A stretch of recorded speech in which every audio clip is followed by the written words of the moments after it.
Nako, ay pinapalakpakan po ngayon etong isang ito dahil kaisa-isa daw siyang kongresista na nagtanggol kay Digong. Natural. Ito ata yung um, Duterte Youth Party List. Bakit kasi may ganito pa? Diyos ko po. Ito po ay napanood na natin ng ilang beses na. At sa tuwing magsasalita ito, sabi nga ng mga diehard, okay lang daw yan, kahit halatang kabado ka, kahit halatang, di ba, kinakabahan daw.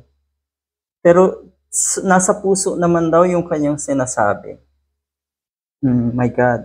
Kung sino man sa inyo ang nakapanood kung paano magsalita etong kongresista na ito, nagbabasa, at totoo, nakabadong-kabado, mukhang hindi alam ang kanyang sinasabi. Scripted lahat. Diyos ko, nakakahiya, no? May ganito tayong klaseng kongresista na ultimong pagbabasa ay mukhang hirap na hirap. Paano mo pa sasabihin na galing sa puso yung kanyang sinasabi?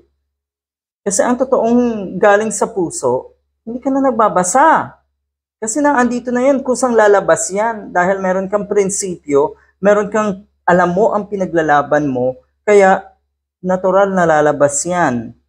Natural na lalabas sa bibig mo ang gusto mong sabihin. Pero sa puntong ito, isang-isa lang po ang script. Madalas ay sinasabi na itong kongresista na ito ng kuno ay Duterte Youth Party List. Madalas ganito lang ang sinasabi niya, isang linyahan lang talaga. Ganito ang narrative niya. Nagpapasalamat daw siya sa todo suporta ng Pangulong Duterte at Sara Duterte sa mga tropa ng gobyerno. Ganyan ha. Etong sinabi niyang ito, ilang beses na po yan na sinabi niya sa mga hearing, sa mga investigasyon sa Kongreso. Ilang beses na po etong linyang ito. Nagpapasalamat daw sa pagsuporta. Por Diyos, por Santo. At ayan tuloy, medyo napahiya eh.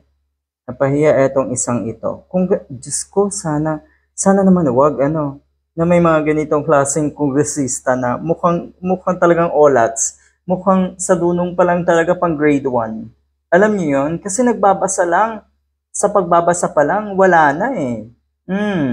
Hirap na hirap pang basahin kung nasaan na ba siya. Ayan, ganito ang kanyang linyahan, ulitin natin. Nagpapasalamat sa todong suporta ng Pangulong Duterte at Sara Duterte sa mga tropa ng gobyerno sa pagdurog sa mga kriminal, drogista at NPA ng mga terorista. Yan ang linya na itong isang ito.